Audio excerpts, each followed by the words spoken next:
Hello everybody, Sajin here. So today I wanted to make a video talking about Cain and Abel, Jacob and Esau, and liberals and conservatives.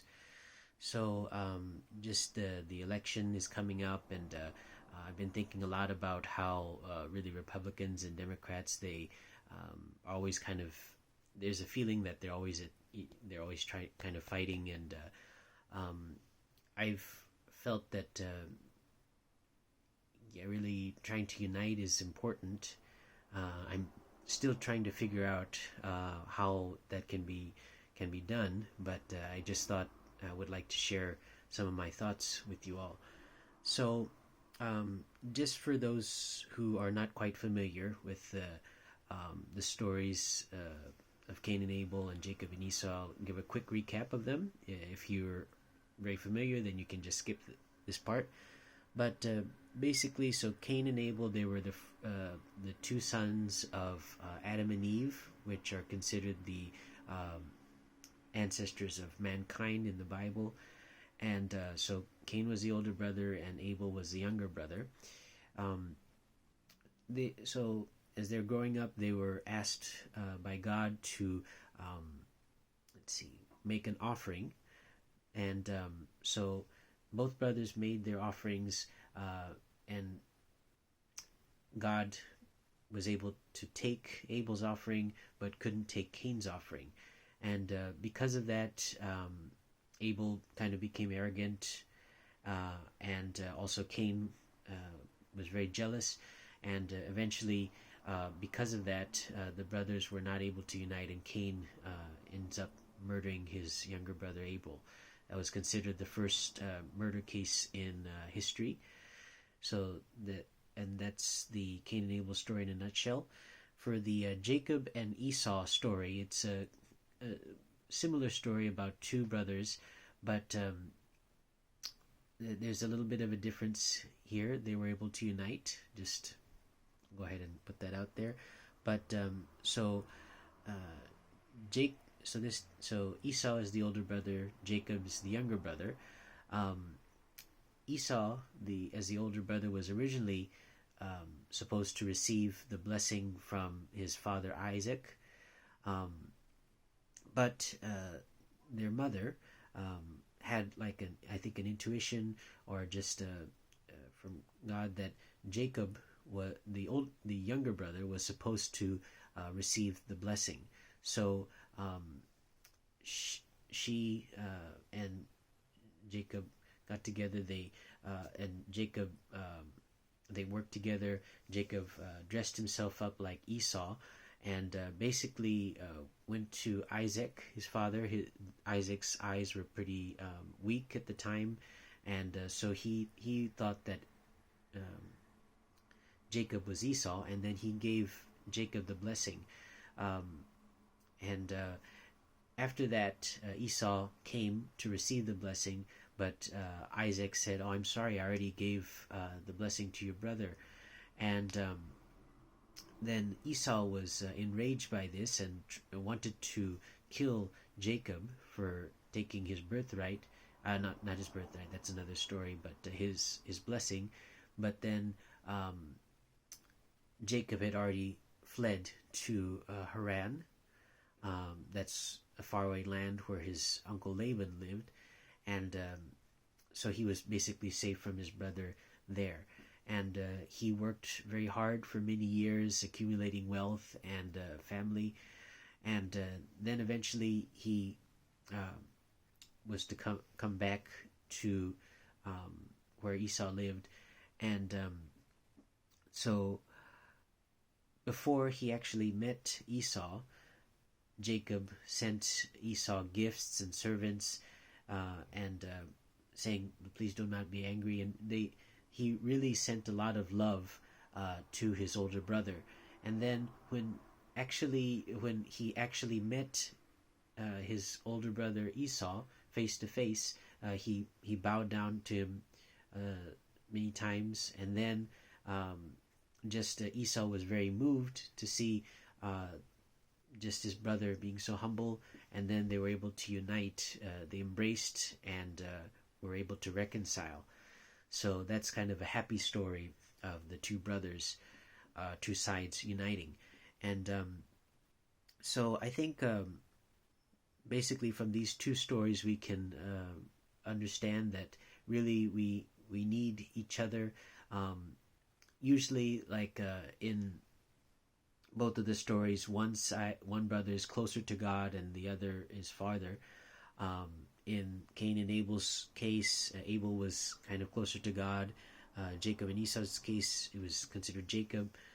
But really, like if you look at Cain and Abel, because they were not able to unite, basically Satan was able to claim both of them. And on Jacob and Esau's case, because they were able to unite, both of them were elevated to, well, like kind of they were able to successfully fulfill their providential roles and please God, make and bring joy to God. So yeah, we really need each other. And it like even if one side is closer to God and the other isn't, it doesn't I mean, like, it doesn't change the fact that both sides are really important. And really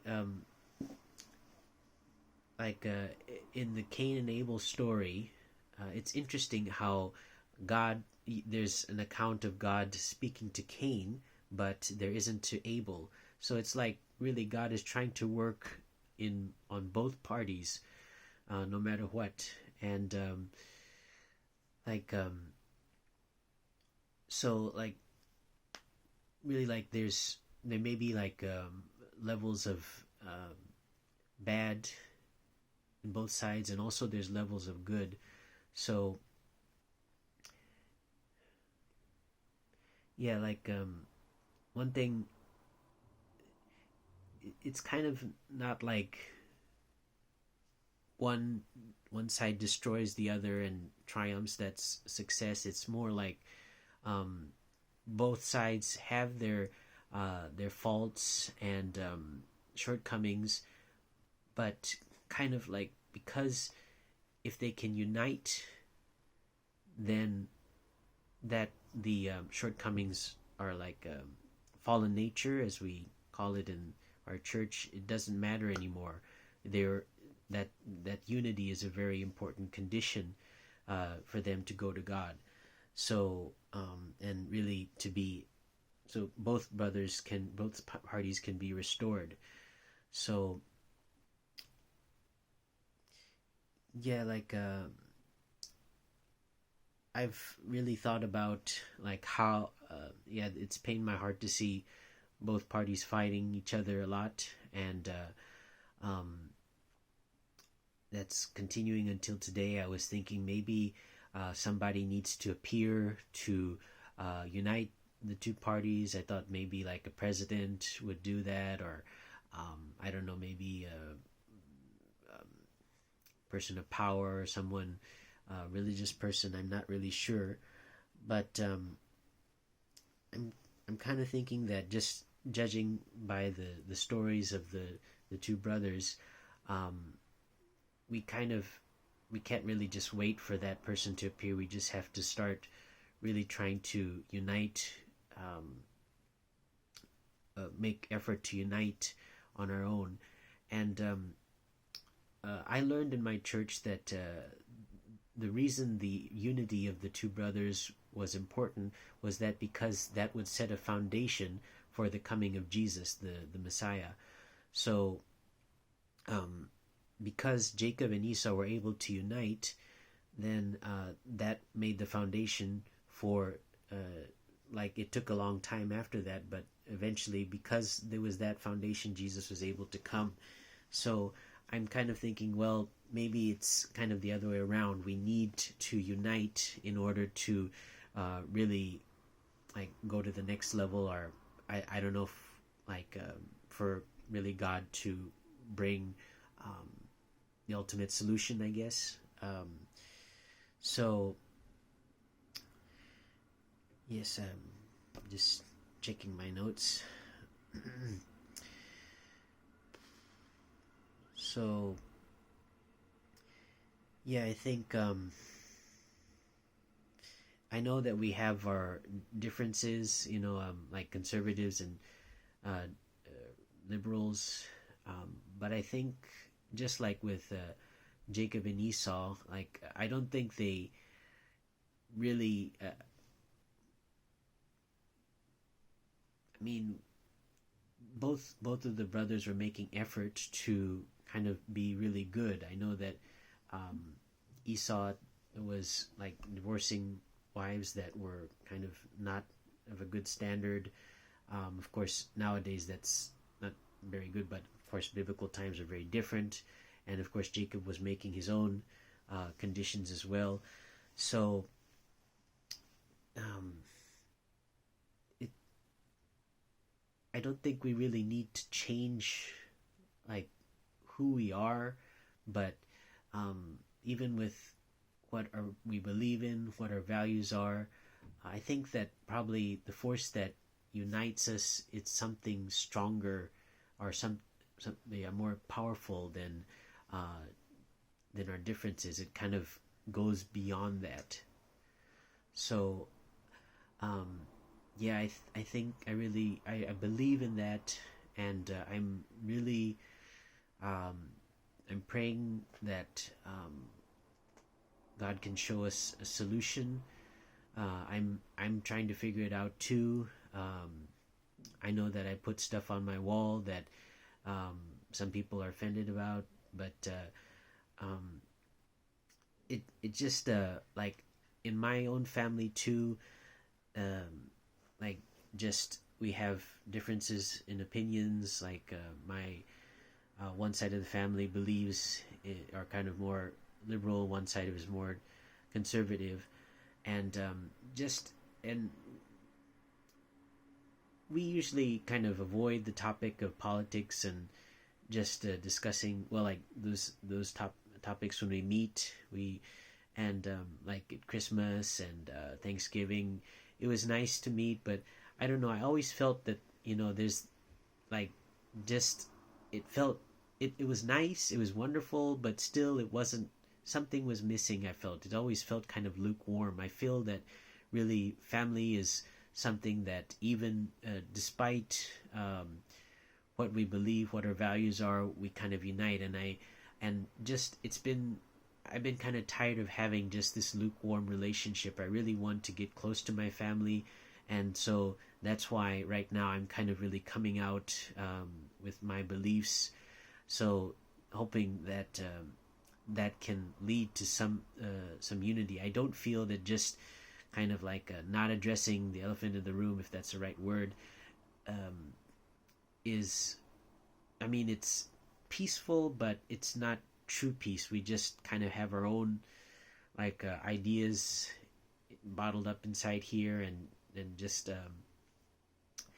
I don't know. I really kind of like I want to just I put my thoughts out, and like whatever reacts, however the other party reacts, I don't know. I'll just do my best to take it. And of course, if I get comments and um, other links, then that increases my own knowledge too. So yeah, I've been tired of this like kind of lukewarm relationship in my own family, and I think that just for me it's I want to make a change so that really to take the relationship to the next level, a deeper relationship, and yeah, I think that so that's why I'm kind of coming out with what I believe in. I yeah, I could be wrong on something. I could be wrong, um, and I'll and really if if I really feel that, if I find that out, then I'll do my best to really apologize. And but I do also want to stand up for what I believe in, and I think that really that's something really important. I want to be myself, and I'll continue to really pray that God can show me the way to like help unite these two parties, and or like just, I mean, it's not, I don't think it's really my mission or to like, you know, bring them together. I don't have that power, but at least I think I can kind of on my own level work to unite, well, do my best to kind of yeah, just kind of unite the two aspects, maybe within myself first, and then with my brothers and sisters, both on the right and the right and the left, and yeah, I mean, so I'll continue to post stuff on my wall that that resonates with me. If I feel that it needs to be brought to people's attention, then I'll put it there, and I mean, then, you know, we can have discussions and deepen our knowledge with each other. So I don't think that's a bad thing. So yeah, I just wanted to talk to you about that. I really yeah, I really want to learn from history, or the biblical history. I pray that really this relationship between the Republicans and Democrats, I pray that we really can unite, and rather than a Cain and Abel story, that we can make this a Jacob and Esau story. And I know that God really wants that. And I mean, even if you don't believe in God, I mean, just, you know, unity is, I think it's something that everybody can relate with, everybody, and, you know, just being able to unite, come together despite our differences. I think that's something that everybody can resonate with, and everybody wants. So I guess that's basically what I wanted to share today. So thank you for watching till the end, and God bless and take care.